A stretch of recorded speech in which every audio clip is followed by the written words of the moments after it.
Bugun silay rahim muhim masalalardan biriga aylandi. Chunki qarindosh urug'chilik, aka-ukachilik, jigarchilik degan narsalardan ancha uzoqlashib qolyapmiz.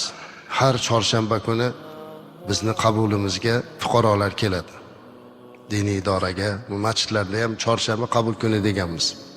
Men o'zimning qabulimda masalan butun respublika bo'yicha keladi. Deyarli 80% moddiy yordam so'rab keladi. Alloh qodir qilsa so'raganini berishlikka harakat qilamiz, homiy topamiz. Gap ularga berayotgan moddiy narsada emas.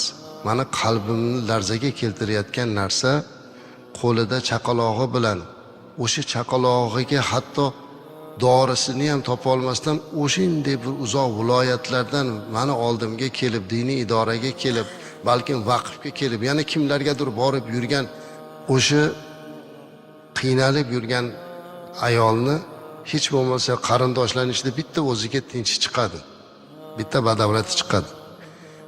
Dang'illatib to'y qiladigani chiqadi azizlar. Borini ko'chaga sochadigani chiqadi. Lekin afsuski, silay rahim yo'q. Ana o'sha narsalarni ko'rib mahallalarda, men qarindosh urug'lar ichida arazlashib yurganlarda qanchasi bor.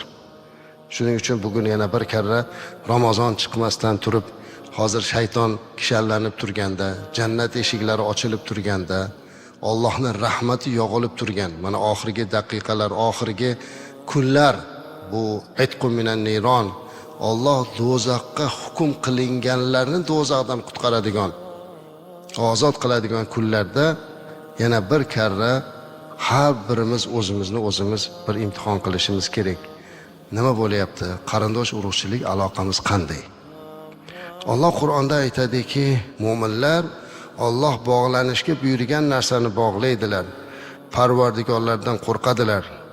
Va oyatni davomida bularning mukofotini ham aytib Alloh taolo ana aynan o'shalar uchun dunyo oqibati jannat bordir deb marhamat qildi.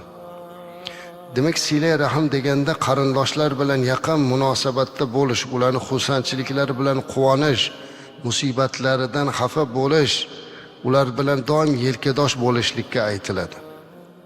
Qarindosh urug'lik aloqasi, silay rahim, ayniqsa bu jigarchilik, aka-ukachilik bobida bu payg'ambarimiz alayhisolatu vasallam juda ham ko'p gapirganlar.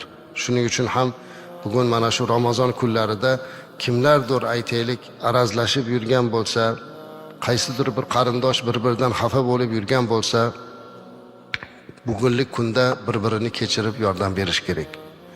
Qarindosh urug' orasidagi ishsiz bo'lsa, bir ish bilan ta'minlashga yordam berish, qarzdor bo'lsa, qarzini uzishlikka yordam berish, bemori bo'lsa, birgalashib uni shifosini izlashga yordam berish, uyi yo'q bo'lib ko'chada qolgan bo'lsa, boshqa qarindoshlar bir bo'lib uni uyini olib berishlikka harakat qilish kerak. O'zi aslida bizi xalqimiz shunday bo'lgan.